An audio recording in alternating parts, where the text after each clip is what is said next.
Welcome to New Tracks. My name is Jim Kello, and I'm your host for this evening. New Tracks is where mentors help modelers build.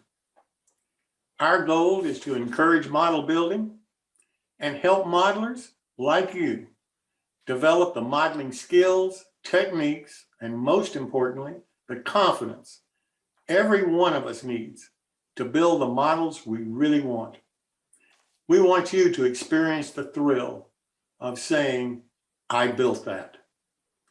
On each New Tracks show, the best model railroaders demonstrate innovative new products, modeling techniques, new technology, and answer your modeling questions. New Tracks is a great opportunity to have talented modelers become your mentors. If you're new to the show, welcome. If you've been with us before, welcome back. We hope all of you come back often and tell your friends to join us. We currently have over 1,000 subscribers on either our website or our YouTube channel. We hope that you'll become a subscriber. And on YouTube, all you have to do is go to our channel, New Tracks Modeling, and click on the subscribe button, ring the bell, and check all. You'll receive all the notices for the future shows and the login links. We currently have over 300 YouTube videos that you're also able to see a lot of the past shows. On Zoom, you can watch, ask questions, speak to other modelers, show your modeling live, and participate in the lively after show.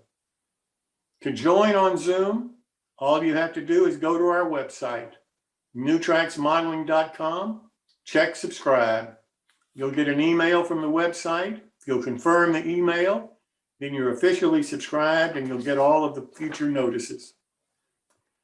Please feel free to share the login links that you receive either on Zoom or YouTube with your friends and encourage them to join us and participate in our shows.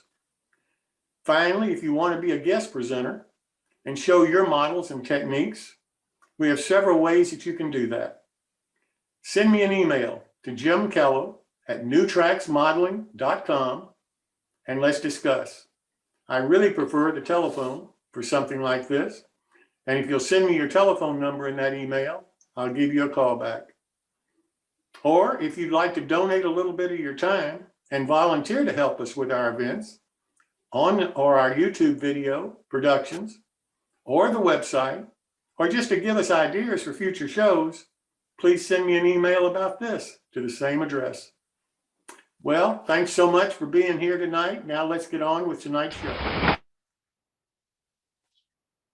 Well, good evening. Thank you so much for coming this evening. We really do appreciate it. New Tracks is where mentors help modelers build. We really do appreciate you being here tonight. Hope you come back often. Hope you tell your friends.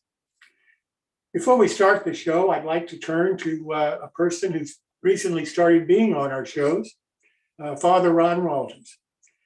Father Walters is the provincial minister of the province of Our Lady of Guadalupe, the Order of Friars Minor.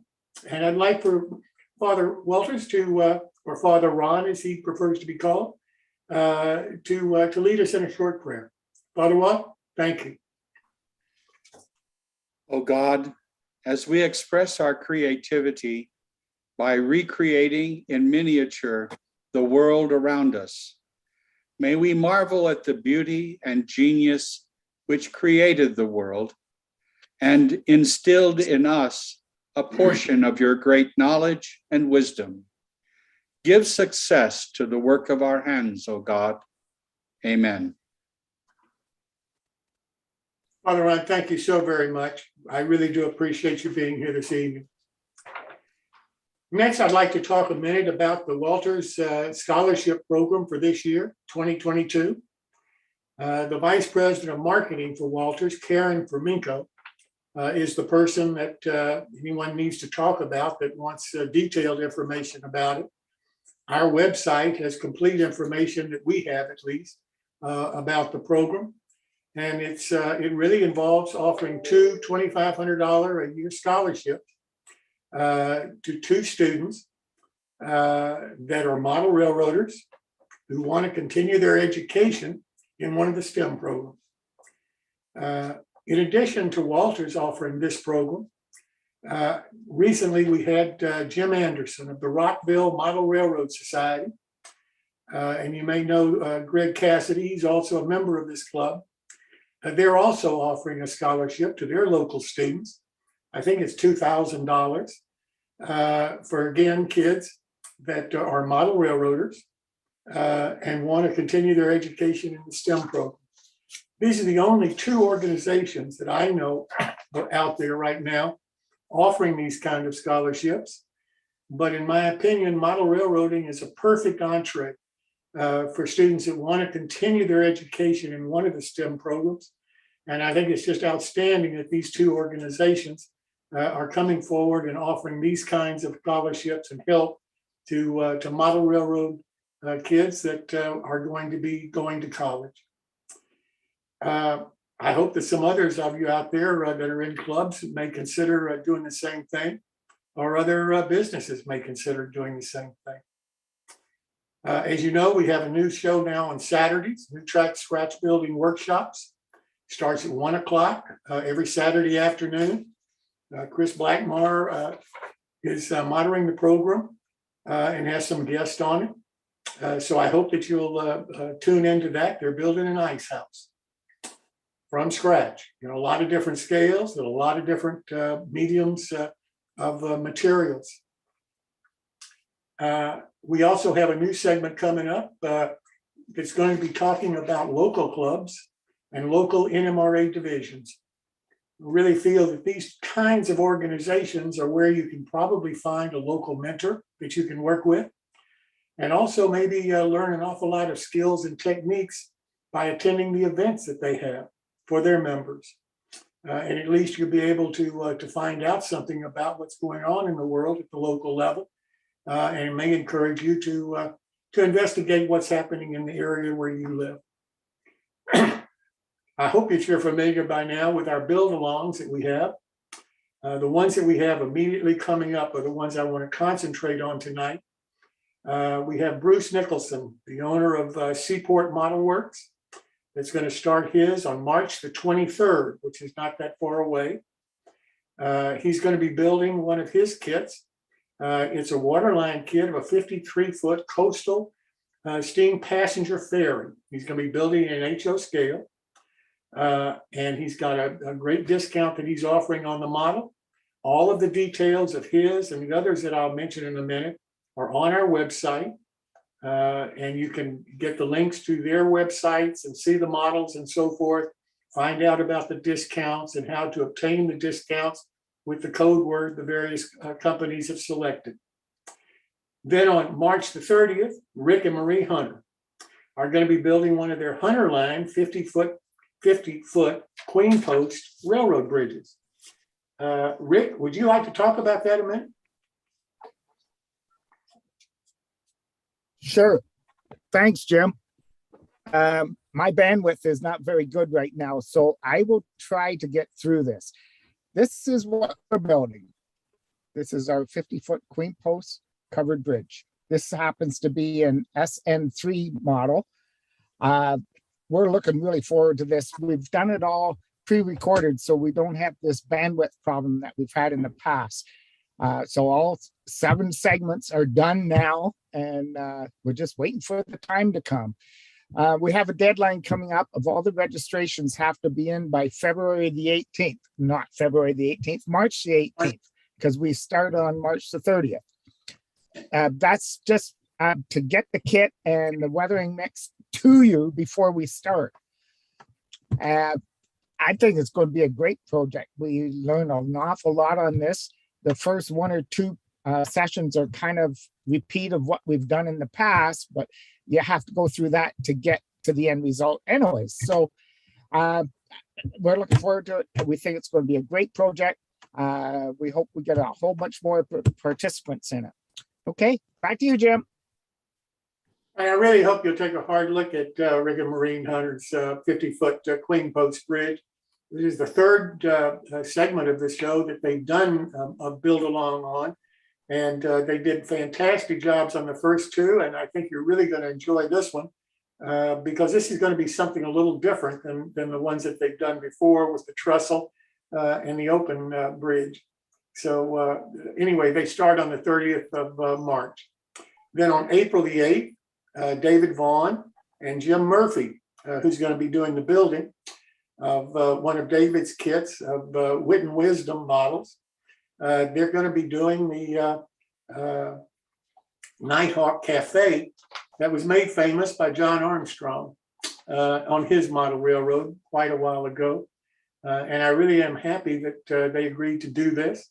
Again, they're offering a nice discount, as is Rick, on his Hunterline model. And again, all of the details on all of these three are on our website, newtracksmodeling.com. We've got some others coming up later this year.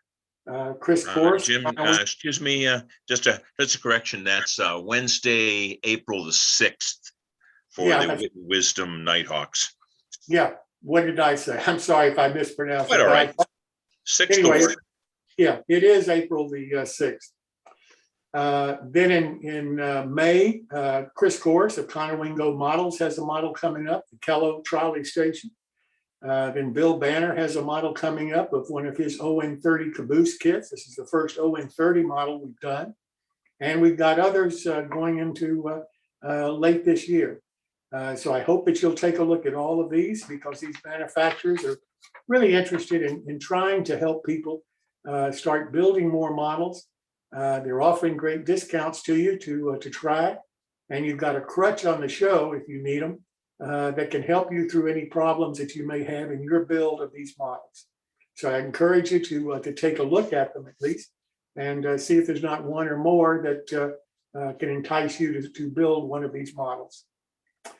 The next My Build is coming up March the 16th, and the next one is April 13th. Chris Kors is the one that moderates these shows for us. Chris, you want to talk about this at all? Sure, Jim. Go ahead and pull up the slide here real quick. And all right, there we go. The next My Build is March 16th. Of course, it's featuring you. So please bring us your models or those that you found and might be proud of or something that you might need a little bit of help with. And we'll take a look at it. And hopefully if there's something that you need help with, we can aim in a direction or maybe spitball some ideas with you. So anyway, to participate, email me at railrunner130@hotmail.com and also include a photo of yourself if you haven't sent photos in the last couple months. And we'll include that as part of the slideshow. Thank you so much, Chris.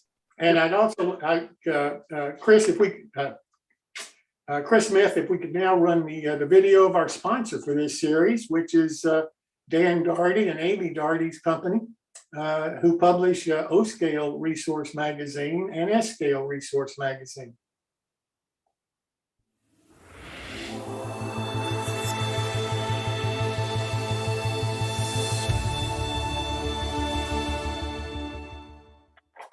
Welcome to the world of scale, O and S railroading.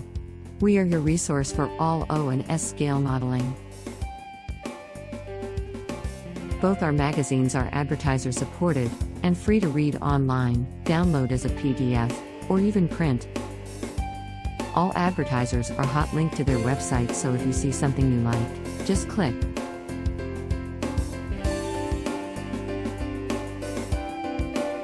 Please check out our websites for the current issues. All back issues available free for the O-Scale Resource and the S-Scale Resource magazines. And, if you are a manufacturer, distributor, or retail establishment, please contact us through our website for advertising opportunities. And I really appreciate Amy and Dan being the sponsors for our My Build segment. because I truly believe that they are trying to put modeling back into model railroading.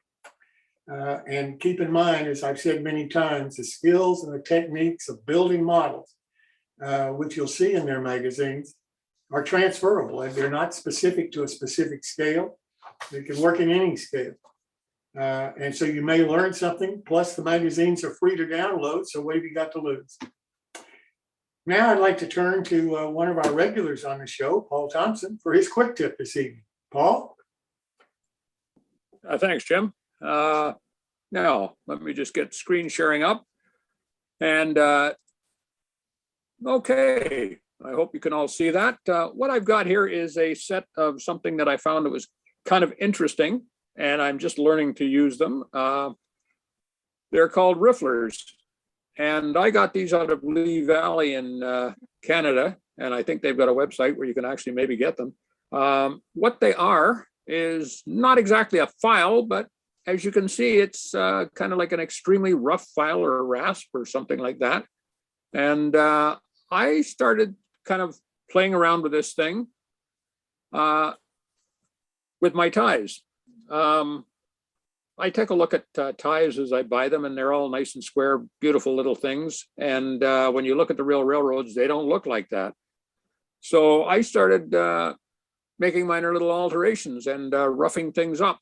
And the Riffler actually did not a bad job. As you can see, I'm taking off little bits and pieces. And these things are nice because they've got a bend in them, which makes for almost like the ability to carve something very roughly. Kind of a new way of distressing wood in a sense. And there's sort of an extreme as to what you can do. I'm not sure how this will turn out when I stain it, etc. But I'm giving it a try, and I'm kind of experimenting. And just keep your eyes open for new tools like that. And that's my tip for the night. Thanks, guys. Oh, by the way, one other thing.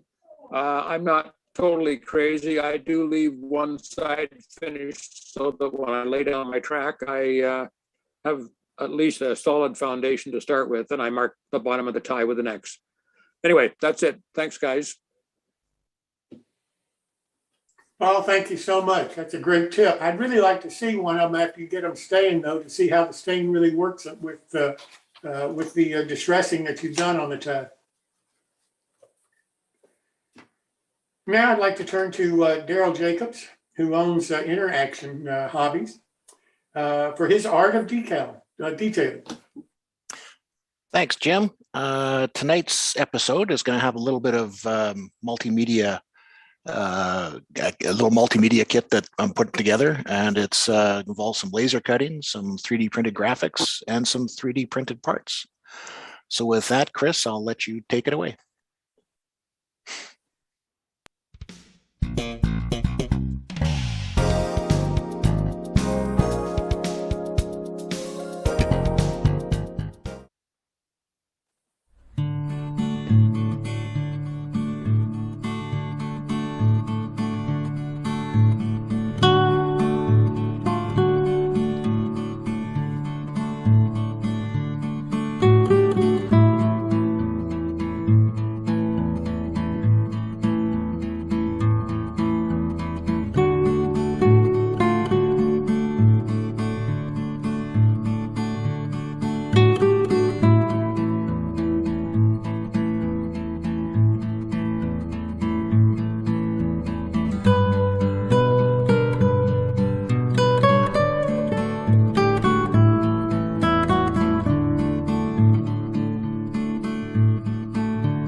Well, thank you. I hope you guys got something out of that. And with that, I'll return it to you, Jim.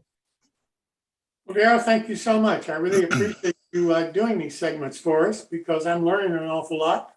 And I think there's just no substitute for detailing. So thank you so very much. Hey, thank you. You're welcome. Now let's turn to Al Collins. You've met Al before. He's been on the show several times. And tonight he's going to talk about detailing models. Al?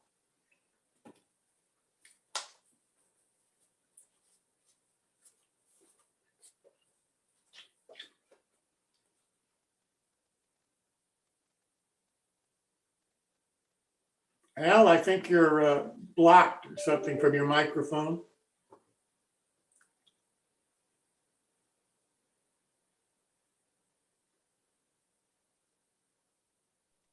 How's that? You hear me now? Now I can hear you. Yeah, I was muted. Okay, so we are inundated with detailing tips, which is a good thing. So this is the second segment I've done, and I'll continue on from where I left off. I kind of like to do things around a project, and then what I pick up or learn as I'm doing that project, I can pass along. So I'm working away on my wharf. I'm going to sort of quickly go through this picture. There's a dock crane on here, and I don't like to criticize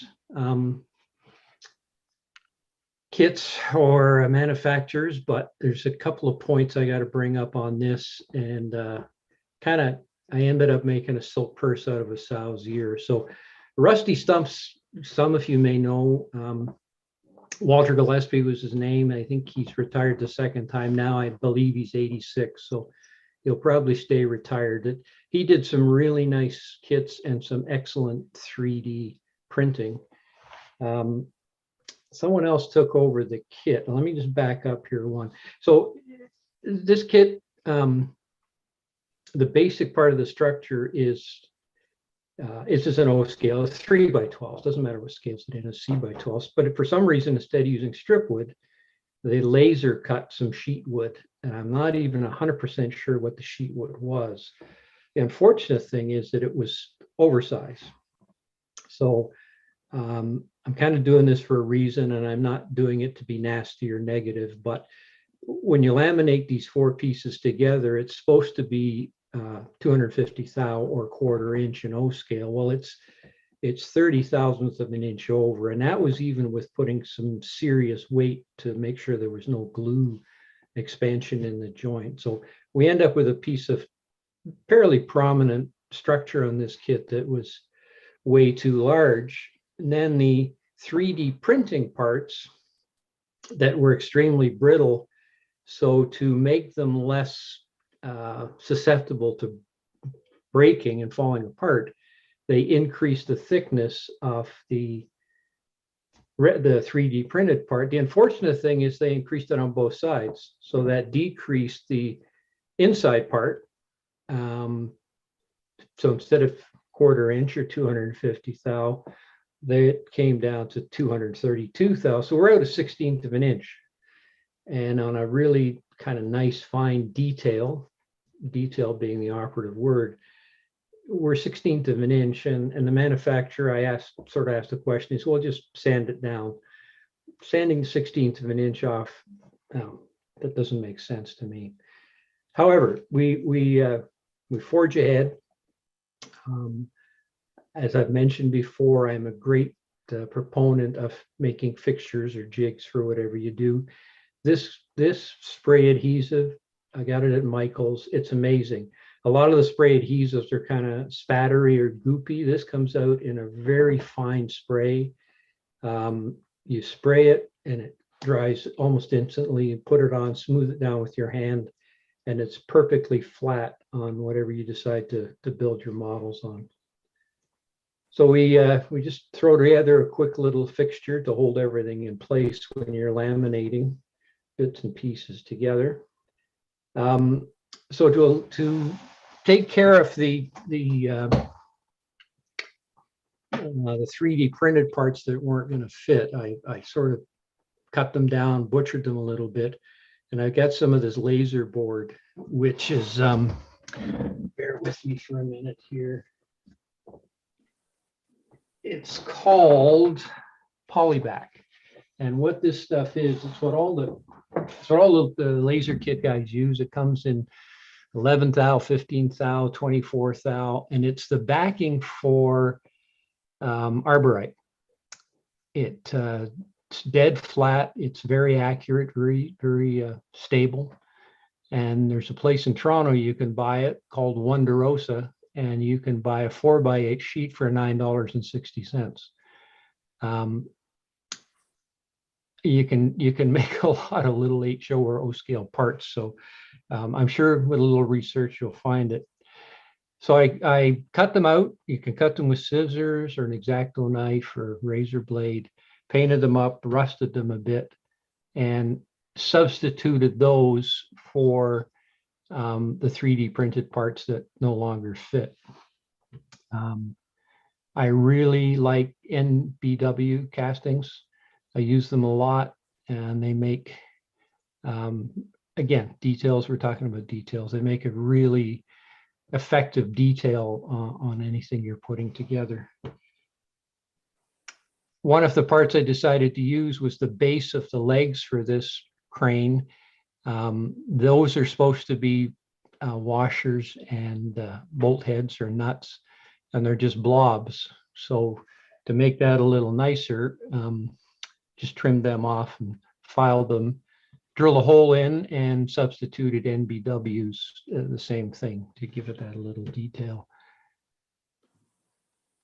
The reason that you laminate the boom on this is that the pulleys and the ropes that are the actual hoisting mechanism go through the boom and the arm on it. So that's why it's important that those members are accurate, because you have to laminate the four of them together, and then the castings have to sit over top. The legs at the back, the braces are just strip wood, 1/4 inch, 12-inch O scale strip wood. So you can end up making a reasonably nice model with not a whole lot of extra effort, just by using some of the materials I mentioned, and a little bit of patience, and you can resurrect the models. Don't be afraid to do something like that. If the kit doesn't exactly go together the way anticipated, you can quite often save it. All right, so I've mentioned train troll before. Again, I love these. Again, very fine laser work. It absolutely amazes me, having been in this hobby for so many years, where, I mean, I remember getting stuff. They just drew the outlines on a piece of wood, and you had to cut it yourself. But now everything is done for you. This is one of his. This is a fish card, actually, but a coal card I hadn't finished yet. But really nice. Goes together well. Great detail on the laser etching and the nail holes and everything, all done with lasers, and easily goes together and makes a nice little detail. A placeable, as my friend Jerry would say. So this is something different.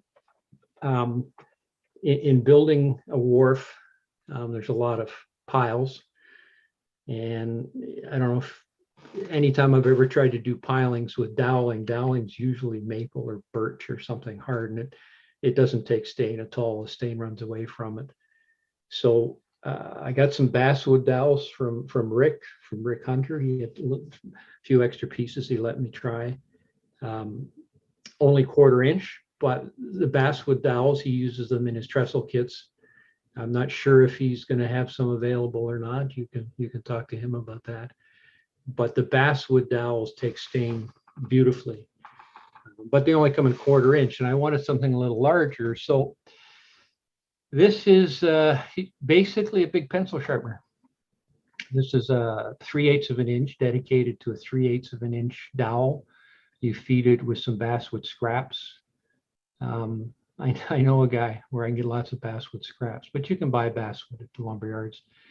Basically, you cut a square 1/16 of an inch larger than the dowel you want, and you make dowels. and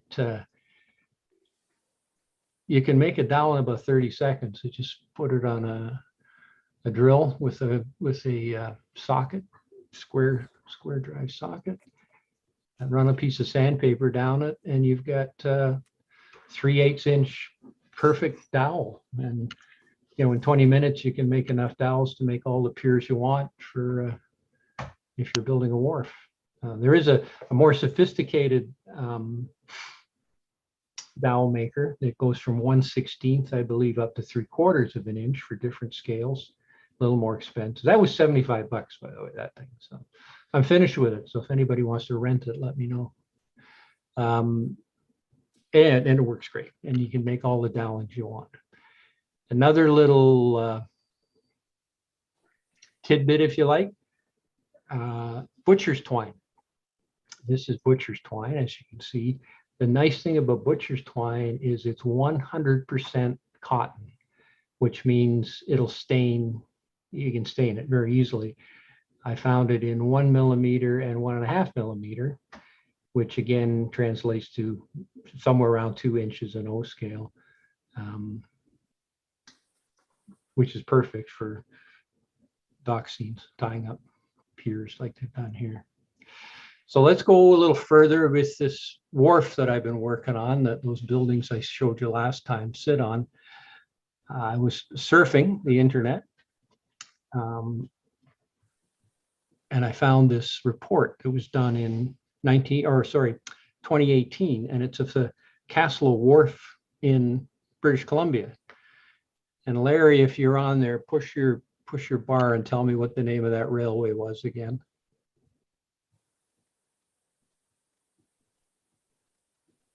I guess he's not there. Anyway, it's a relatively well-known railway in BC that used this wharf. The nice thing is that they were going to rebuild this, and in doing so, the architects or the engineers drew sketches of the wharf, and it gives the dimensions, the bay sizes, the bent, the distance between the bents, the number of piers in the bents, and all the dimensions of all the lumber. So it made a great working drawing. So going back to the fixture idea again, I started building components, and you can see those basswood dowels, how nicely they take stain. And as I mentioned before, this really is a scratch built project, because this is the extent of the drawings I had. And I spent most of my time scratching my head because I didn't know what I was going to do next. So if you can see on this, you can see that on the right-hand side of the picture, the one pier is a little bit longer than the others. So I just made up a pile of these, and I made a big pegboard, roughly of the area where I wanted to build this wharf. And I just like a kid's erector set, I just started plugging them in. I had like a matrix. The bay sizes, if you like, on this particular wharf was 8x12. So I scaled this out at 8x12 and just started assembling bits and pieces of a wharf. Once I kind of got it where I wanted it, it needed to be square before I went much further. So gravity is always your friend. And if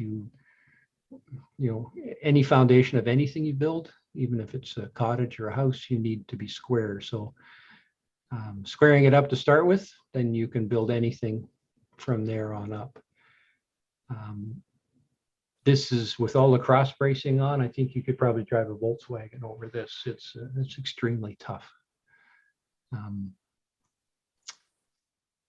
Starting to do some of the decking, and you can see where I set in those buildings I showed you a couple of weeks ago. I've set into the structure.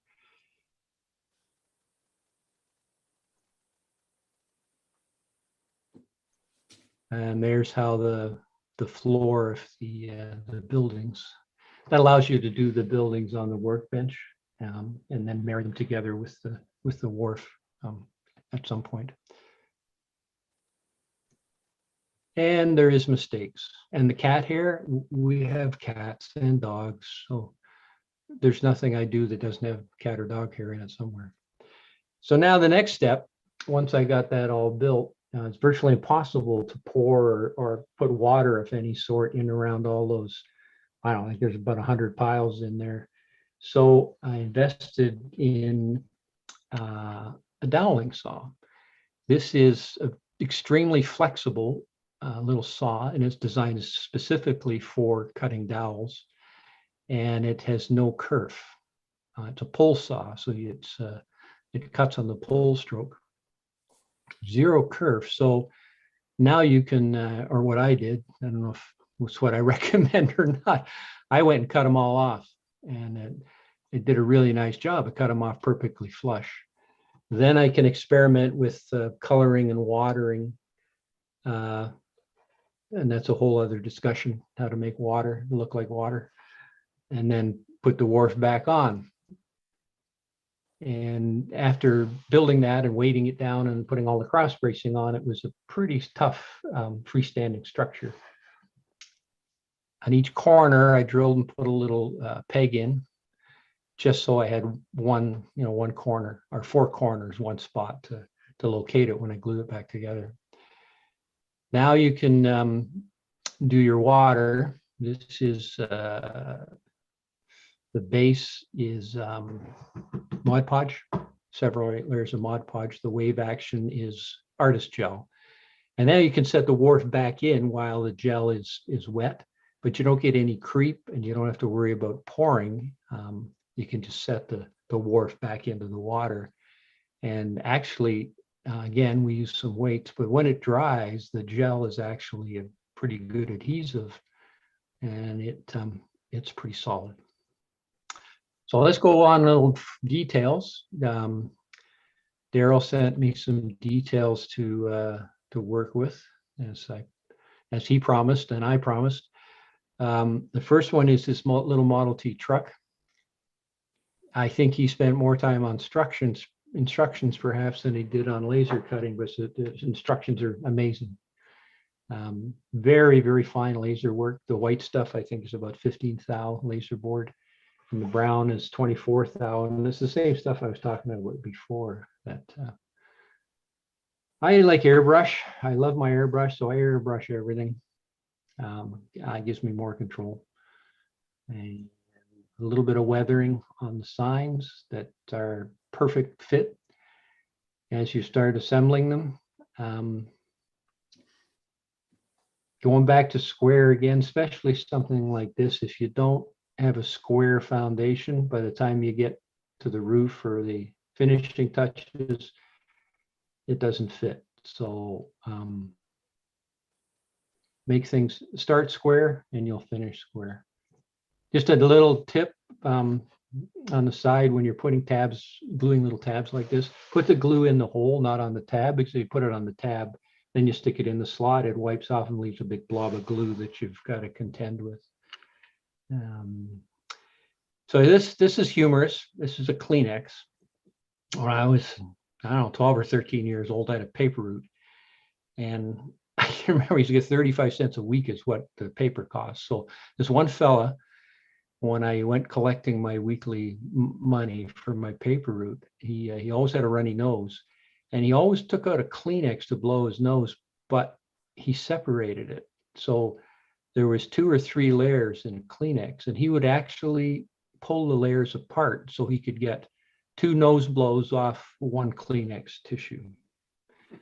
But the nice thing is when you take that, it gives you a very, very fine tissue paper that does a wonderful job of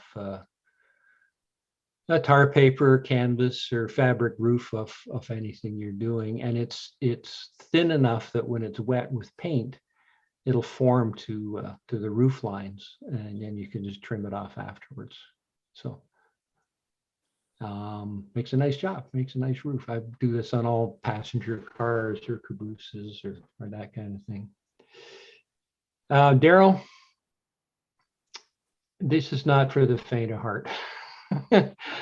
Doing these fenders is a challenge. It's well worth it because once you're finished, it's a pretty spectacular model. I had a little bit of difficulty, to be honest. So I ended up reverting to my other hobby, which is antique cars for real.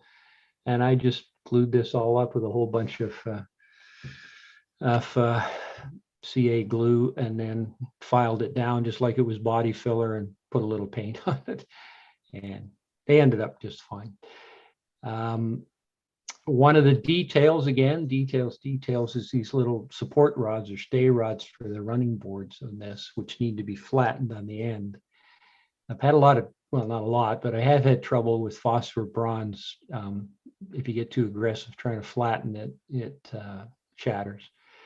So I found this in the basement, and these, as they say, are Christmas hangers, Walmart, but they're extremely soft and malleable.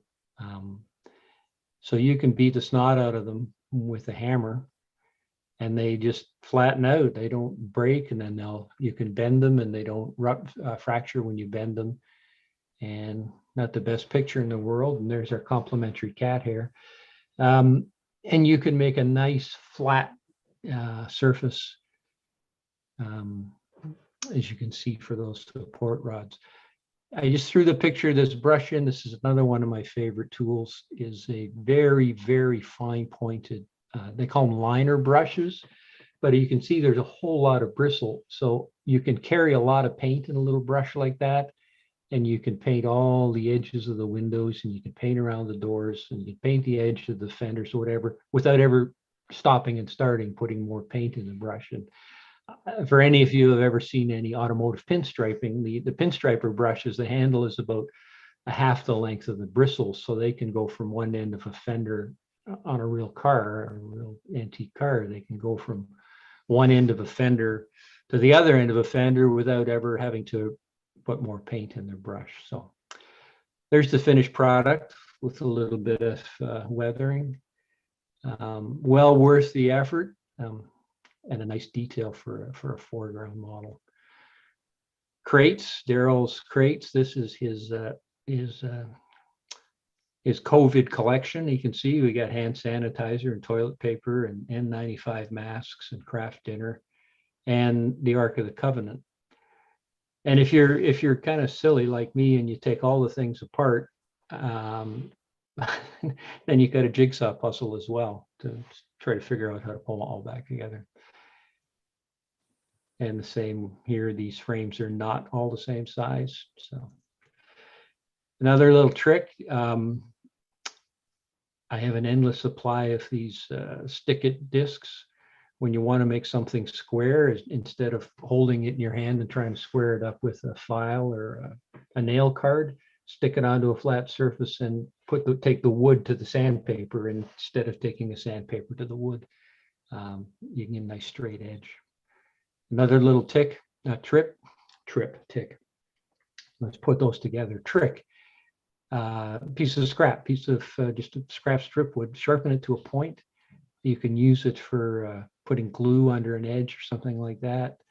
You can use it to clean the excess glue off. And then when the end gets lousy, you just carve another 1/8 of an inch off, and it makes a great gluing tool. And there's their finished ode to COVID and the Ark of the Covenant.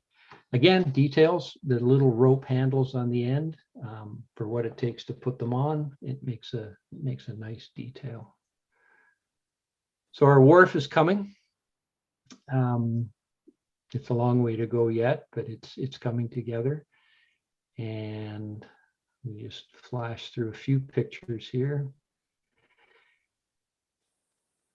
There's that crane now that we resurrected that fits right into the dock scene.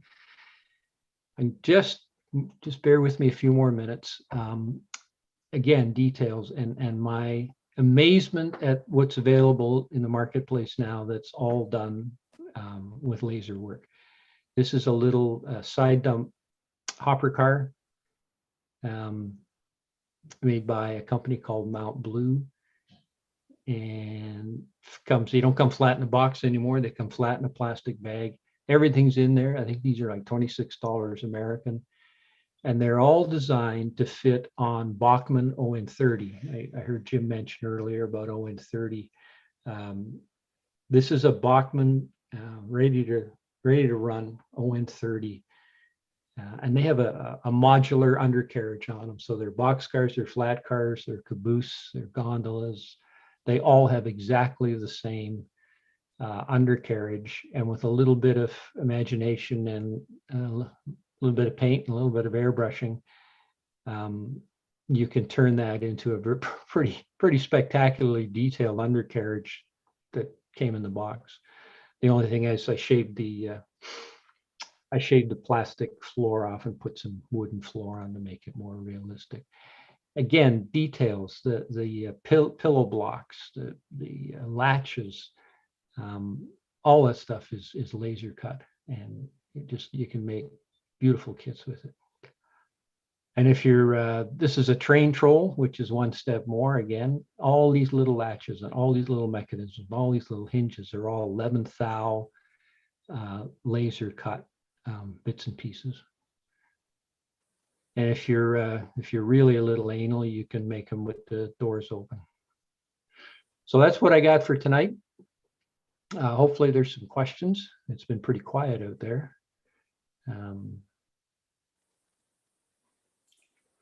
I've got one for you, Al. Sure. You talked about when you were building the truck, you talked about the problem with the fenders. Could you tell me again how you made the fenders? Well, I wouldn't say it's not necessarily a problem, Jim. It's They're not simple though. You can go ahead. They're a complicated bit of kit to do that way. We did them that way, so we couldn't 3D print them either. So yeah, so you can blast it all you want, Al. Well, I was hoping you did. What they're flat. So again, it's flat in the box. So the inner fender is basically a.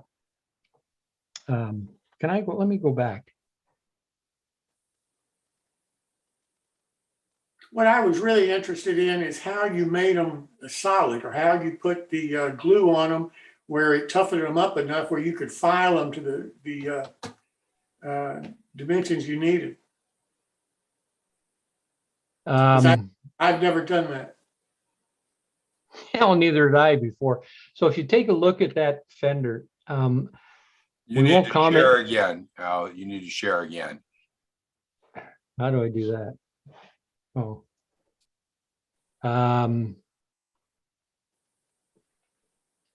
Okay, you'll have to walk me through that. You have your screen share button at the bottom, Al. Just like you did before. Click the green button at the bottom. And Yeah, then it's click not on the the green button's not there. Yep. Oh, there we go. I had to go back into Zoom. Yeah. There we go. So okay, first of all, let's not look at the fender on the right because it's not quite as good as the one on the left. So the fender is flat, so you've got to put a curve in it. And that stuff, because it's not really wood, it's a, what did I say, a poly kind of base. You can bend it in the palm of your hand, or you can roll it around a dowel or screwdriver handle, and it will hold a shape. Now the inner fender is flat, but you've got to put a curve in it, and you got to curve it in two directions. You've got to curve it towards the front, and you've got to curve it towards the other part of the fender. And then you got to try and edge glue it all the way along. And what I tried doing a little bit and a little bit and a little bit, and then it would stick to my fingers, and then it would stick to whatever I was doing. So basically, to be honest, Jim, I just kept putting glue on it until, and I'm exaggerating, but I just kept putting, glue on it until it stayed where I wanted. And then I just took some, actually, I have some of those little Riffler files that Paul was talking about earlier. Not nearly as coarse as that. I have some very fine ones. And I just like Bondo on my 34 Ford, I just started smoothing it out and a couple of coats of paint. So correct me if I'm wrong. Couple of words to Darryl and. Yeah, that particular piece, that part 27, or the inner double compound curve, that's the key to the whole thing. In the instructions, it's kind of hard to show that, but if you don't get that compound curve exact, And that's what you got to do, is go back and forth, and it will eventually line up. But you got to keep curving and bending a little bit. And the polyback is a little bit stiff that way for the thickness of it. You can also try heating the polyback. Works good if you heat it with a heat gun as well. It gets very pliable. Yeah, that's a good idea. I hadn't. So considered that. that's laser board, Yeah, it's what Okay. they call laser board, basically. Yeah, the resin impregnated paper. yeah, that's the polyback. And like I say, what it's for is the backing for arborite. So what did you use for Bondo? That's where I'm confused. What did Oh, you, I just use cyanoacrylate glue. a thick one? Yeah, the thicker one. The Okay. I don't know. I guess, well, you guys have Home Depot the same as we do. The Home Depot sells Gator brand cyanoacrylate, which, Okay. sorry, Gorilla. Gorilla. What did I say? Gator. Gorilla. Okay. Yeah, Gorilla. And it's Well, it- Jim's in Florida. It might be Gator brand. Yeah, there you go. So that was the challenging part. The rest of it was fantastic. And this is not a deterrent. It's just it's a challenging part, which is fun. You know, if you didn't want to be challenged, then it would be an Athearn boxcar, right? Yes. And there's nothing wrong with Athearn boxcars. Don't get me wrong. No, it was a nice job and a great way to do it. I just never tried that before. Anybody else? Al, Yeah. I had a question about your jig for the piles. The one jig you showed had some couple of pieces of wood sticking up that were part of the jig, and then the pile was kind of leaning up against them. It was one where you showed the basic form of the jig, if you will, or the fixture, but it had a couple of pieces sticking up, and I didn't know if those were just the scratch pieces and you just use scratch wood, or if the pieces sticking up actually served a function. And it just kind of caught my eye here. Yeah, well, actually I think it's like the next one down, but this one would probably work. Yeah. Okay. I see where you're coming across. The middle one here, the middle jig. At the top, you've got those two sticking up. Was there a reason for on the left side of that pile? The two little pieces stick. I'm not with you. Yeah, okay, you've got the middle pile going up here. And Yeah. if you'll notice at the top on the left side and then on the mid, on that cross piece going across, I understand why you've got those two sticking up, because that serves a definite function to help hold that cross piece in place. But I didn't understand in the middle jig here why you had the pieces kind of standing on end, if you will, towards the top and then towards the middle. Was there a specific reason for that? Because if so, that's a thing about jigs that I'm not familiar with. Okay, well, so if we're looking at the same picture here at the extreme top left corner, you can see where there's a cross brace goes in, and then there's one at the bottom right-hand corner.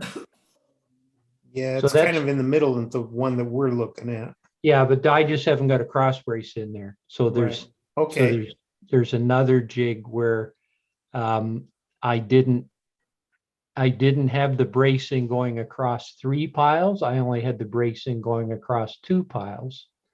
So the cross brace would go from that center point down across.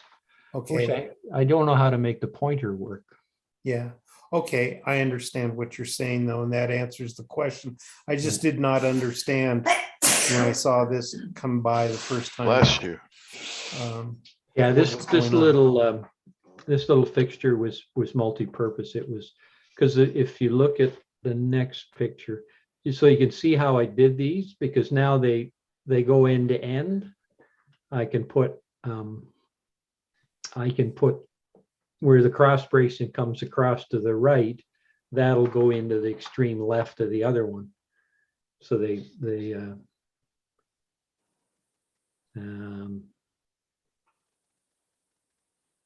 I totally understand what you're saying now. I didn't catch it in the jig when we went through the first time. When you said that they were multi-purpose, that answers the question. So. Yeah.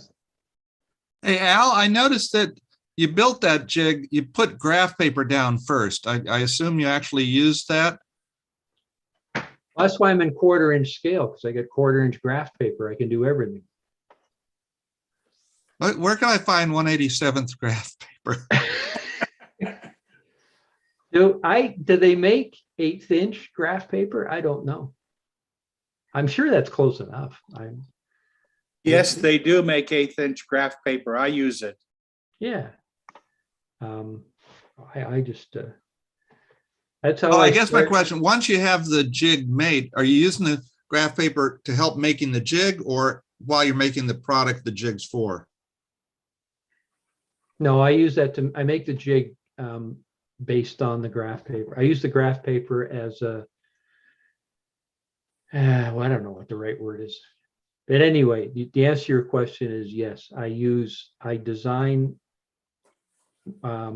the graph paper as a matrix, for lack of a better word, and then I design the components based on that. And you can see that. So I'm using 1/4 inch dowel, so that's a 12 inch dowel, which just happens to be 1 square. So you can see where the dark lines are on this one, which is just a fine tip marker. So that's where I would start. That's my drawing of my bent for the trestle here, and then I'd start gluing little blocks of wood on based on that drawing on the graph paper. Yeah, I That's see. okay. And Paul just suggested you can shrink or enlarge graph paper for whatever scale you're working in on a printer. Yeah, there's a good idea. Never thought of that. There's another little thing I've done. If you're only like, so this little jig I made here, I only had to make 8 of these trestle bents for the trestle leading up. I don't like working on wax paper. So if you've got an old can of high gloss clear, I just spray the graph paper with clear, and that'll give you enough of a protection to build 3 or 4 jigs where the glue won't stick like it sticks to paper. I mean, you get a little bit of white glue slopping out onto a piece of graph paper and it ruins it. The paper sticks to the basswood. But if you give the graph paper 3 or 4 good coats of gloss clear, then you're not going to get paper sticking to your jig, to your trestle.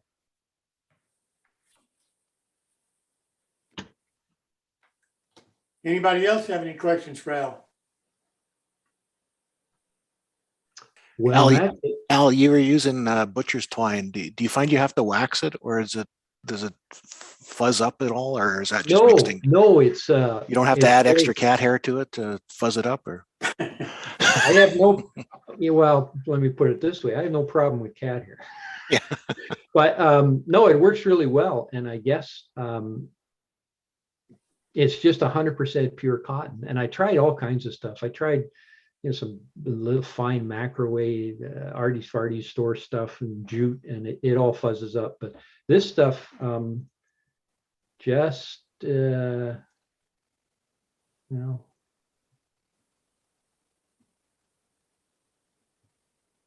find the picture I want now.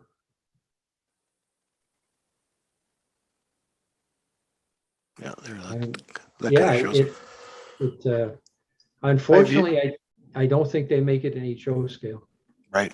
Yeah. There, that's what I'm looking for. There, you can see that all I did was I use Rick stain for everything. That's just I just dipped that in the bottle and shook it around and took it out and let it dry. Nice. You may find in time that dust will stick to it. You're building ships, sailing ships. So all your lines, once you've had it on a windowsill for a while, you start finding fuzz. What the people do, they use these little blocks of beeswax and run that over the line, or run through between your fingers on some beeswax. and that'll cure that. When I did the piers on my wharf, I used white glue over it after I stained it. I don't have the fuzzies at all. But I want dust on my rope. Anyway, it's good. And you can, I mean, there's 200 feet in there for 10 bucks or something. That's a lot of wharfs. It is. Have you decided an approach on the barnacles, or are you going to add barnacles to your? Well, you know, I scaled a barnacle and I figured from 2 feet back, you're not going to see it anyway. So I just painted it. I've seen, you know, there's things that when you're modeling that you can, I don't know. I kind of just stained it. I can't really tell. They're not the best photographs, but a little bit of stain. You can do it with sand. You can, I've seen some done with sand. I've seen it done with pepper. I've seen it done with, sometimes it's, when you go too far on the details, it doesn't look as good as if you didn't do it at all. See that? There's some barnacles, little black spots. I believe Jason Jensen has a whole video on how to do the barnacles, but they look to me like a little out of scale. I saw it, you know, I saw that video and I figure those barnacles are about the size of baseballs.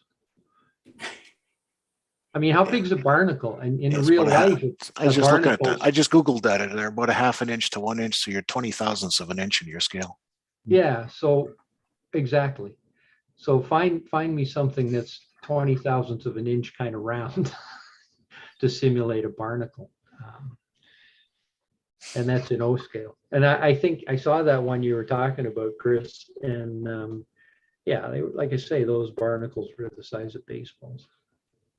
Maybe not quite that big, but they're pretty coarse.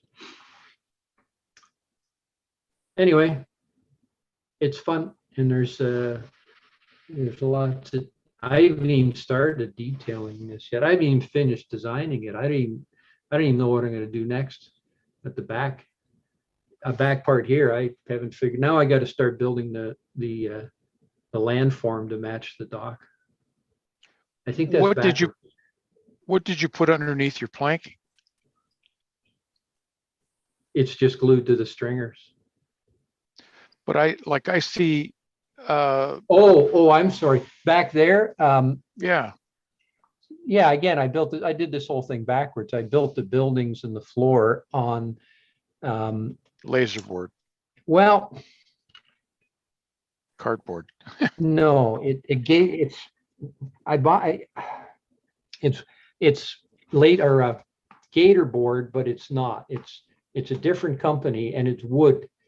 It's not plastic or paper on it's foam and it's 1/4 inch, but it's a wooden finish.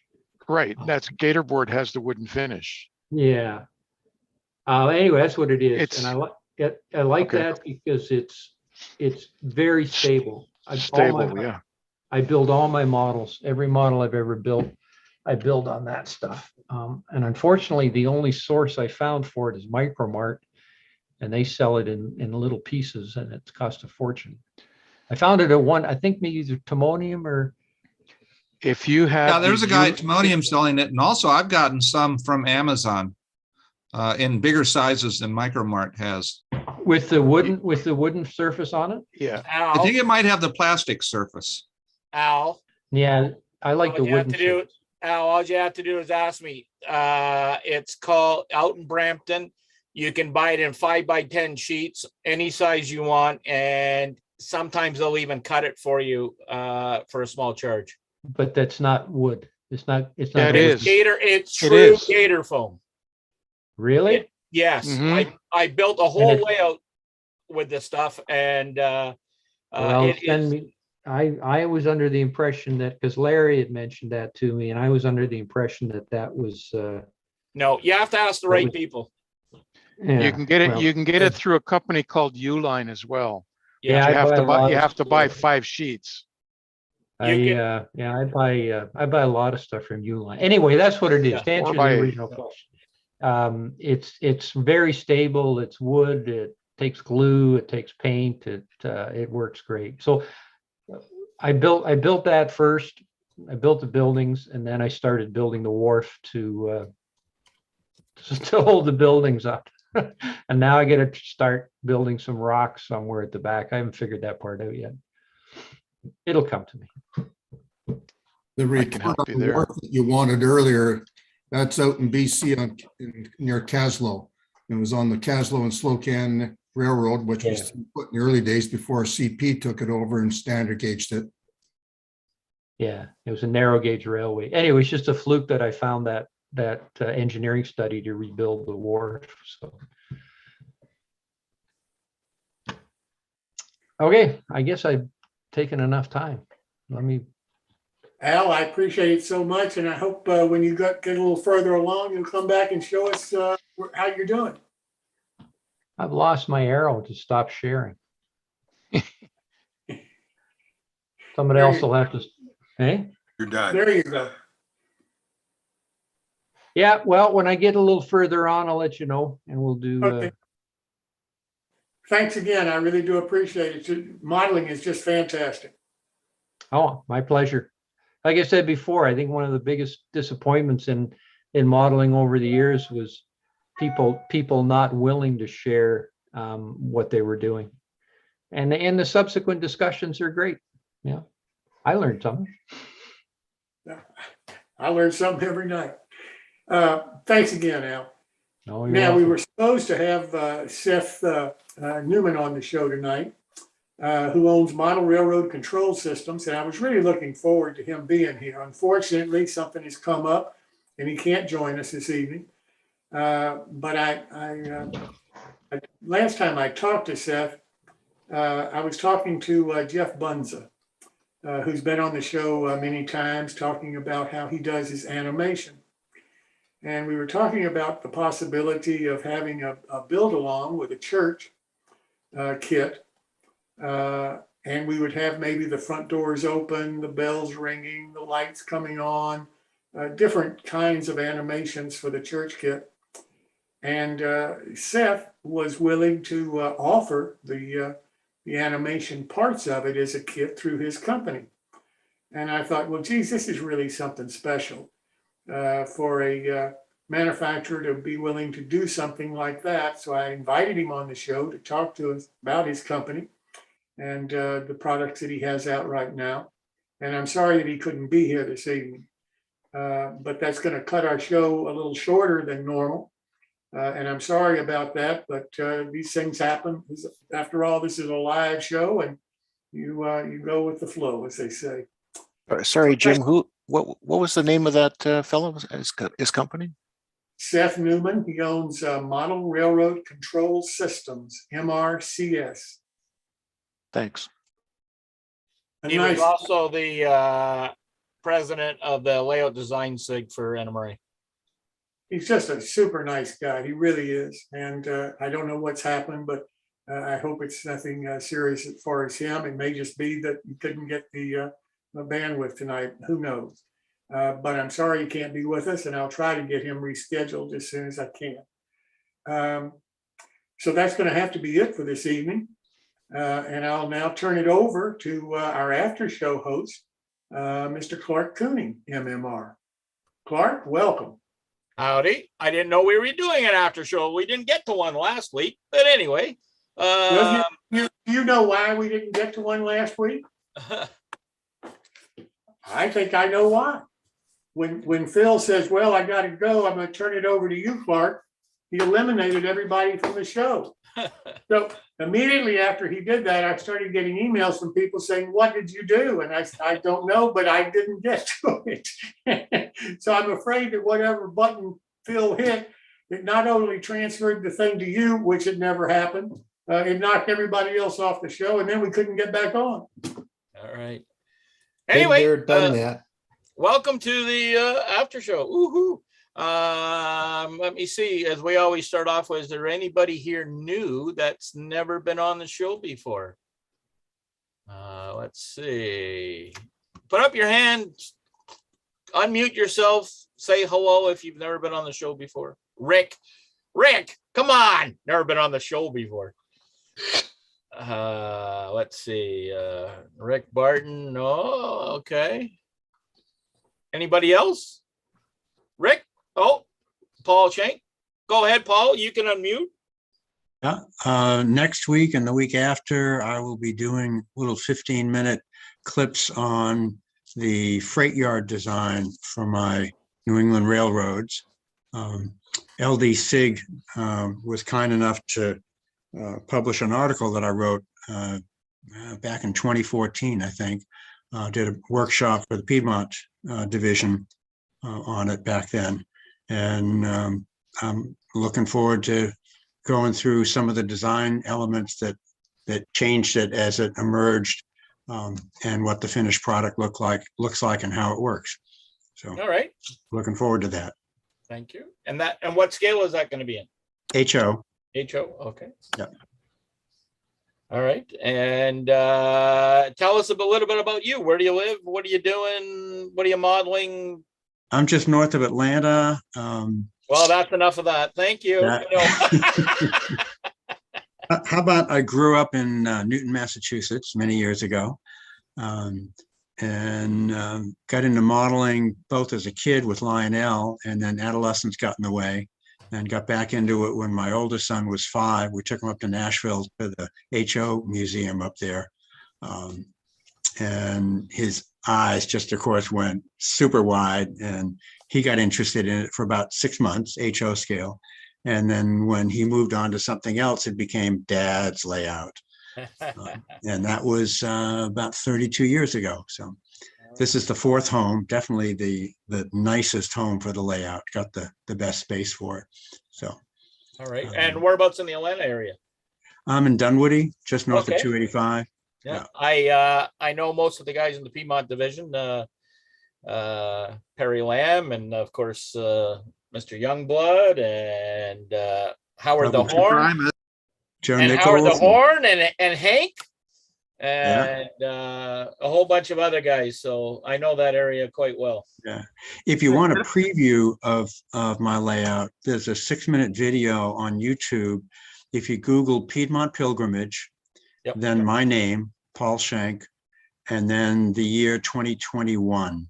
Well, what you want to do is you want to copy all that and put it in the chat for us. Sure. Okay. Let me right. go ahead and pop it up on YouTube, and then I can just copy the URL that way. Yeah. Well, we're going to cut off, and we'll talk to some of the other guys. Who else is here? That. Oh, let me jump in there for a minute since we're talking about the Piedmont division. I do want everyone to know and invite everybody that the Piedmont division is having their model train show March 12th and 13th in Cartersville, Georgia. So any of you that are in the area, you're more than welcome to come. And Hank is paying the admission price for all of you. No, I'm paying the price already by trying to put this thing together. Yeah, I know. If I don't get enough people in there, they'll hang me. Come on. Can always blame it on Clark. Hey, no, I have nothing to do with the Piedmont division. Thank you. Yeah, but they got a long way to go to get him. I'm right here. I love model railroading. I first got interested when I was about 1/9 my current age. I got started with. There we go. Yeah. All right, let me put that in the chat. All right. And you want to mute yourself there, Paul, too? Sorry about that. That's okay. Who else have we got here that we haven't talked to in a while? Oh, I know. Dave, we really haven't talked to you from beautiful downtown Barrie, Ontario. Have you got visual or at least unmute? I can do both. Oh, there you go. Amazing as it may seem. It's probably not as cold as up there, but it's still cool down here. No, that was a balmy -2 today. Oh my goodness! Yeah, the water was down here in Barrie. We're still missing having our big model railroad show for the 2nd year in a row. Yeah. But the nice thing is that we've had an awful lot of stuff donated to the club. We've actually even gone in and taken a couple of layouts down from people who had to move, or one unfortunate had deceased and the executor knew that the fellow was going to be donating. So we went in and helped the stagers by taking out the trains. And we've almost had enough money to cover 1 year's worth of our rent. All right, that's good. But we're looking forward to 2023. Yeah, I think a lot of people, and I don't know how many people saw or heard, Train Fest should be back for next year in Milwaukee. What's happening is, I guess I'm not sure if the division is working because they own Train Fest. I'm not sure if they're working with Comback or what, but I believe there will be a combination of those people running the big new Train Fest. So that would be exciting. An email about that today, and the funniest thing is there are no dates listed in it. Not yet. No, I think there, the big problem is I don't know. I don't have any inside information. I'm just knowing, having been to Train Fest many times.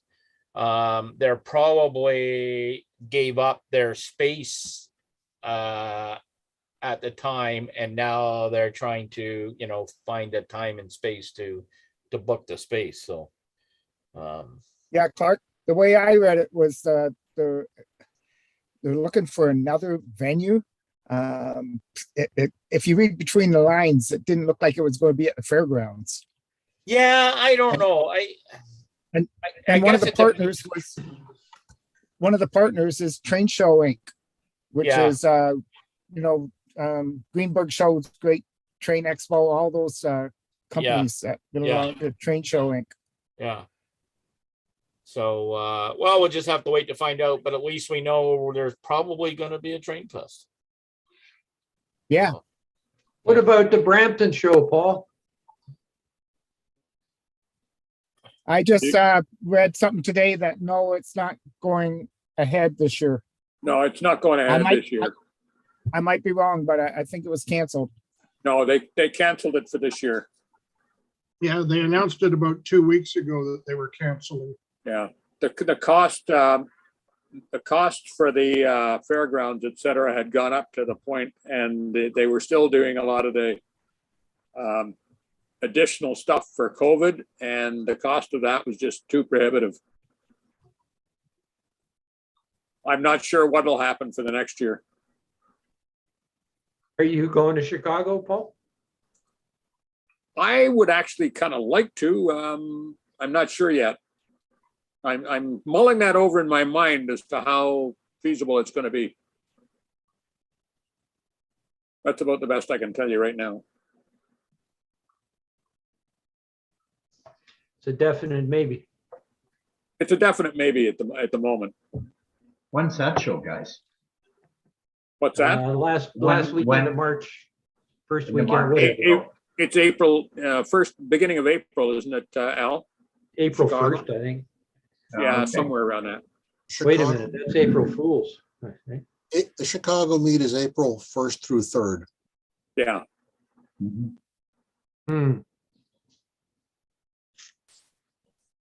Usually it's in March, but whatever. That's the last time I was in the States was at that show in March 2 years ago. Wow. We made it back just hours before they closed the border. They were closing down all the restaurants and stops along the highways, just probably like 2 hours behind us as we went from one state to another. And you came back with a cough, and I took my temperature every day for 2 weeks.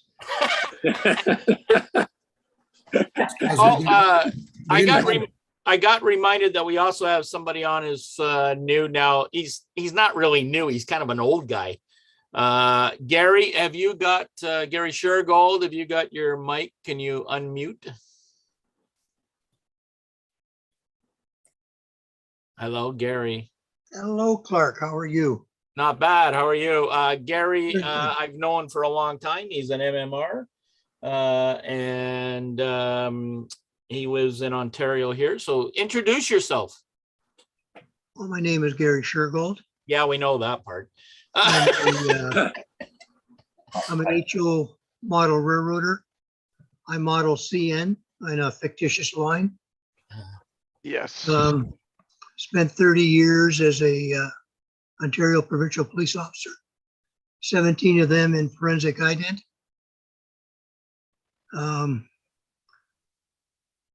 The forensic ident part was extremely intense at times in my career, and model railroading was my relaxing go-to. I could go downstairs, build models, and just forget about everything else that was happening. I'm associated with the WOD, Western Ontario Division. I'm on the executive board. The Clark was a paramedic to relax. I'm sorry? I said Clark was a paramedic to relax. You're right. I've known Clark for a long time too. Yeah. I'm sorry. That's too bad. I feel sorry for you. I'm sorry for that, Gary. Yeah. And now this is really cool. So one day, I walk into the club in Elliott Lake, and here is Gary sitting there. I go, what the hell are you doing here? Well, his dad at the time was living here just around the corner from me.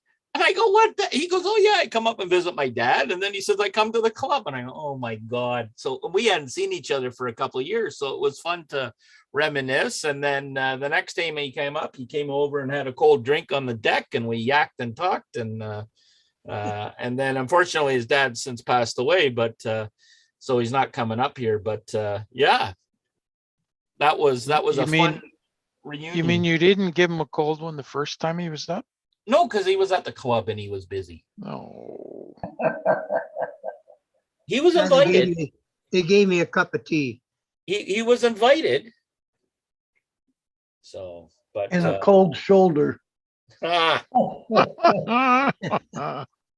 listen, we should all sing Mr. Egri a happy birthday. It was his birthday yesterday. That was yesterday. You too late. Yeah. But thank you guys anyhow. So what were you, 39? Again? And again and again and again. Yeah. So, Clark, before I jump off, this is Phil. I wanted to show just a quick picture on the discussion around barnacles and stuff. Oh, okay. So, because I'm doing a module that has that, so you guys, I assume, can see this. So this is actually a current road bridge at Moss Landing in California. And what you see is, it turns out you don't see the barnacles, you see clumps. And I took some other pictures, I just couldn't find them for this. And what I tried to do was try to recreate that, but this is actually HO ballast in O scale to try to recreate that at the bottom of the post there. So anyway, I thought that, you actually can see them because it's not individual, they actually form clumps. And then all the dirt and the seaweed sort of clump around it. Yeah, exactly. I was kind of trying to create that, trying to in some way recreate that. Looks good. I like it. Yeah, but Phil, aren't the California barnacles known to give you carcinogen and And that's why I see every package from California. They actually had COVID 20 years ago. They just been keeping it to themselves. Yeah. Everything in California. I think it kind of depends on where you are. There are areas where you have a lot of, especially the place here that you see a lot of stuff is in the water from the valley, because there's so much farmland and they use so many chemicals, and it all runs off into the water, and eventually that runs to the bay. So some of those are, and the one that I've heard about, I'm not a fisherman, but is called selenium. And I think it's something they use in fertilizer, and it gets in the water and it gets in the fish. Yeah. So yeah, you have to be careful. It's not so much off the coast. It's more, in that inland, and it's because of all the fertilizers and the chemicals they use in the agriculture. I think it's similar to like a lead poisoning of the fish. Yeah, and really can carry over into humans, and you don't want to eat too much of it. So oh well. Yeah. Let me see. I think everybody else is good here. Who else have one? What do you mean everybody else is good? Well, I know that we've have been on, or like nobody is jumping up new that I can see. I think everybody else has sort of been in the family, so to speak. Other than We're all Gary. a bunch of barnacles here.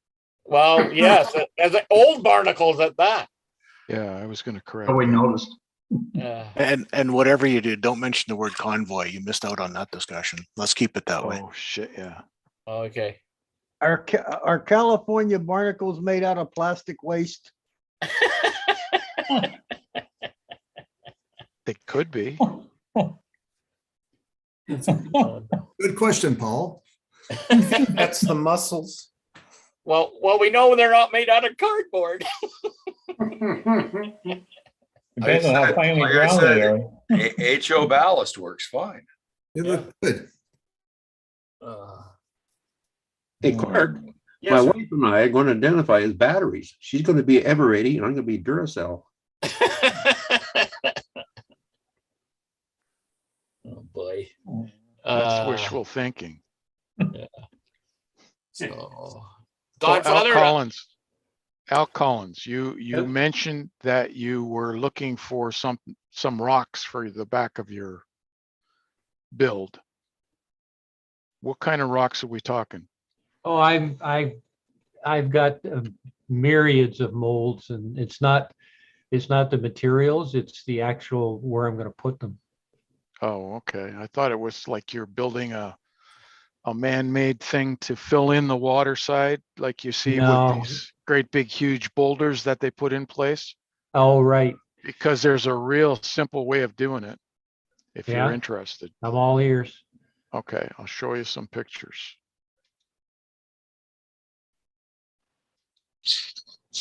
This down in here is what I'm talking about. Oh, On okay. the bottom right-hand side. Yep. That's sofa cushion foam from your sofa, pinched between your index finger and your thumb, and you Well, just that's rip it gonna- off. That's going to piss my wife off if I do that. Well, do it when she's not looking. But then you dip it in plaster of Paris or All right. hydrocal or whatever, and put it in place. And you may have to come back the next day and just put a coating on it to give it a better Yeah, look. looks good. Cool. You can use real 2.5, 3-inch crush. And then Yeah. you can use the paints on it too to blend it. Well, the thing is, if you can use real stone if you want, the only problem is it adds weight to your layout. So this here is, because it's foam. Carpentry. It'll last. Yeah. Well, he said he could drive the Volkswagen on his wharf that he built.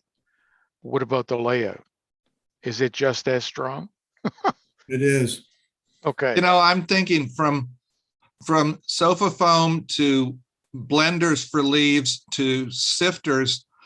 If our wives knew everything we borrowed from them, we'd probably be building layouts in trailers or tents. Yeah, yeah. And my worry is when I pass away and she sells my stuff, I just hope she gets more than what I told her they were worth. Yeah. I sold a. I stuff should. we're saving going to landfills. I shouldn't. Hang on for a minute. I shouldn't say this out loud, but I'm sure the guy that he won't know who it is, and he's probably not listening. But I sold a sander to a model airplane guy, and he wouldn't put it on his credit card because somebody else could see the credit card receipts. And he said, we each have our individual hobbies, and my hobby is model airplanes, and I have 40. My wife thinks I have one. Wow. Well, And then he elaborated on that to say that his favorite vehicle was a Dodge van, and we know someone that likes Dodge vans because the rear seats would fold down so he could get his model airplanes up between the front seats. So that's how big his model airplanes were. That's not the guy that used to come into Hornet Hobbies, is it? No, this guy's The down. guy that was flying jets? Oh. Yeah. I was at George's. I had a fellow and he wanted me to build a railroad for him. And he was head of a department at one of the large hospitals down on University Avenue. I won't say which one, but I could never, he didn't want me to say anything about the price of any of the materials for the railroad and anything that he was buying. So I refused to build the railroad. I just didn't want to be in that kind of a situation. Maybe the hospital was paying for it. Yeah, but I mean, this man probably made 6-7 times the salary that I made. Yeah. Yeah. All right. Let's see. Who else have we got? Heath from beautiful downtown London, Ontario. Did you want to say hello? Hello. How are you? I'm well. Good. Battling with some, I should get the screen up here. You battling some bark? I just home late and then just eating dinner actually. Oh. There we are. Heath, if you wanted to throw out your little offer about the printing, just in case somebody here is interested. Oh yes, with Chris's ice house build, I have designed well, that's part of it. I don't know how well that's coming in. Good. Nice. That's not too bad, yeah. That's the compressor for the ice machine. So I have it both in O scale and HO. Anybody who's interested, let Chris know. And I'll get a couple printed, a few extras hopefully, and get them down to Chris to distribute to the gang down here. So. Well, I'm just down the road for you in Toronto and I'll take one. The reason we're doing it this way is because of the shipping cost. I'm here in the States, and of course, Heath is up there in Canada. So we're trying to just make it one box coming down to me, and then I'll go on ahead and redistribute. Yeah, but for the guys in Canada, it's much easier if you send them direct. Right, for the guys in Canada. But if there's anybody here in the States that are interested in it, just let me know, and we'll kind of put this together. But I just thought I'd throw this out for those of you that may not be always on the Saturday show. Thanks, Heath. Hey, no problem. I had one done up in HO that was like all one piece. I've done it in, I built the tank separately. This is the O scale. I took a little bit of liberty from an 1850s design of a ice making machine and kind of compressed it a little bit to fit in, so it wouldn't take up so much space in the building.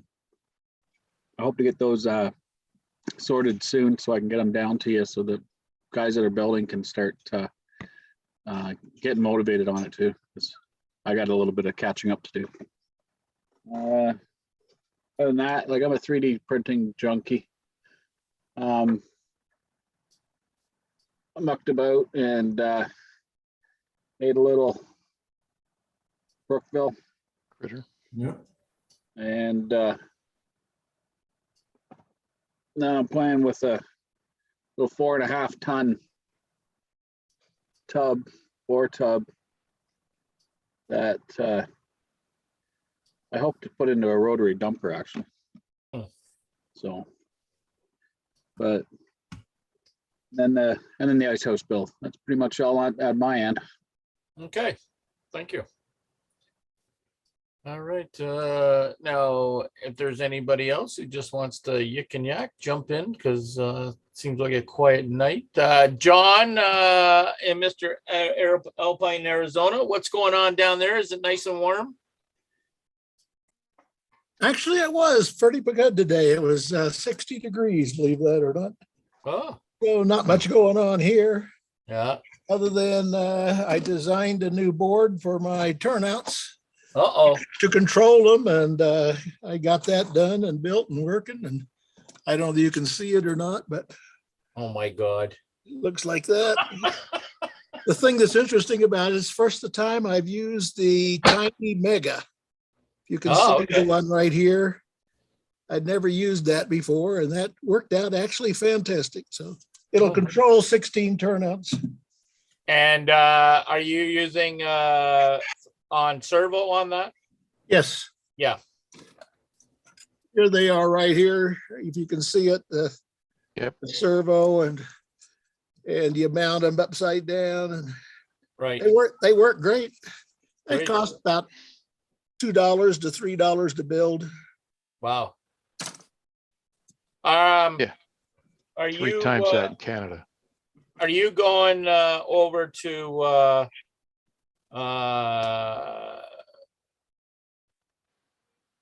the museum at all at the end of the month? Yes. Are you? Yes. I'm hoping to be down there on, I think I'd have to look at the calendar. I think it's the 24th. Oh. Because they're having the state PSR meeting. Let me see, I can get a calendar up. What day is the Saturday? It's the I think that's the 26th. Yeah. So. And that's the state meeting there? That's the state meeting. It'll be in Scottsdale. Oh. Well, I'm flying in on the 24th, so maybe I can make that. Yeah, it'd be great. Yeah. So you need to come down to the museum and see. I'm not sure when I'm going. I'm thinking about going on the 22nd. If it all works out, I'll work 3 days at the museum. Okay. Probably come back on Sunday, the 27th. That's my current thinking, but yeah, the Saturday. The Saturday's just a one-day meet, and it's in Scottsdale, eh? Yes, it's one day. Starts about 9 or 10, and it's usually over by 3 or 4. Oh, great. Okay, well, maybe I can get a ride out there. Yeah, where are you going to be? I'll be in Mesa. Oh, well, that's where I'll be. Okay. Actually, I'll be in Chandler, but yeah, it's pretty close. That's close. So yeah, if you could get over, you could ride up with us. Okay, I will. I'll send you an email, and maybe we can hook up. Wait to my daughter. She lives in Chandler. Oh, who was that? Said that? Rick Barton in Catonsville, Maryland. My daughter lives in Chandler. Oh yeah, is she into model railroads? No. Clothes. Hey, Clark. Yes, sir. I have to bug you a little bit. You always ask Ted what he's having for supper. Yes. So, but I want to know, did you ever get your PC boards made? No, I haven't. I just have never sent them off, and I should do that because I'm getting to the point where I'm going to need them. Yep. So yeah. Just send the zip file to China. That's all you need to do. Yep. Thank you. And yeah, we'll do that. Maybe even when I see you, maybe I'll send them from there even. Okay. No problem. Yeah. Well, that'll be fun if we can hook up. Yeah, it'd be great. So yeah, let me know for sure if you're coming. Well, I am booked already to come down. So that's a given. I will be there on the 24th. So let me write that down. The 24th of March. You'll be in Mesa? Yeah. Okay. So give me some way to contact you or something. And yeah, I'll send you an email, and yep. I'll have a US phone number by then. So yep. I'll figure out how we can get together. And okay. Well, my brother will, I can get my brother to get me over to wherever you guys are, and then he can pick me up later on when you come back. Sounds good. So, all right.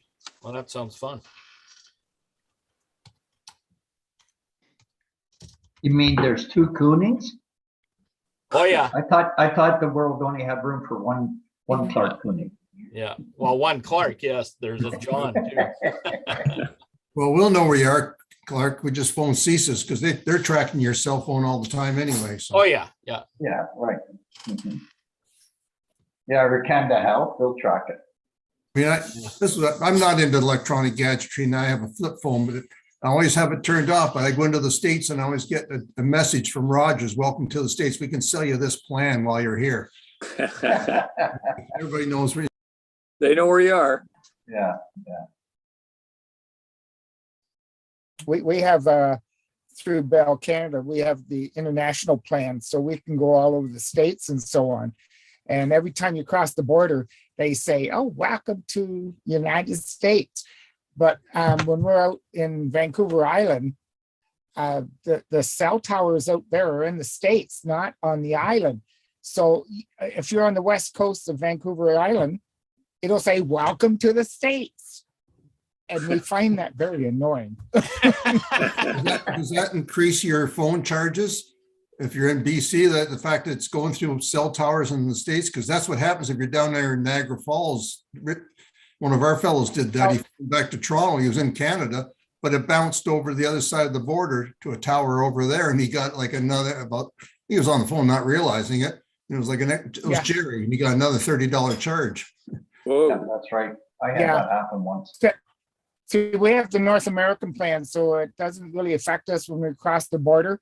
But what happens when we do cross the border is the roaming minutes are starting to add up.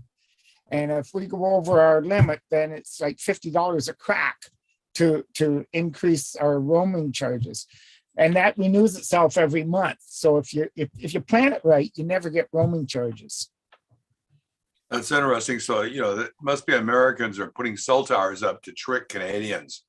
That's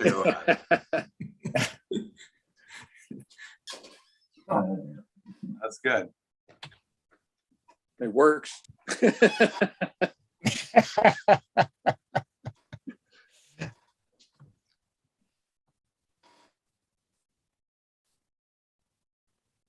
All right.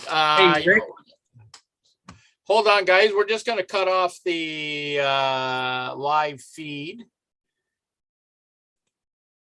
Stop the live stream. So those on the live stream, thank you for joining us. It's always great if you can subscribe to the actual show and join us on Zoom, and then you'll be able to continue on the after show. So, but thanks for joining us tonight. And on behalf of Jim and the rest of the gang at New Tracks Modeling,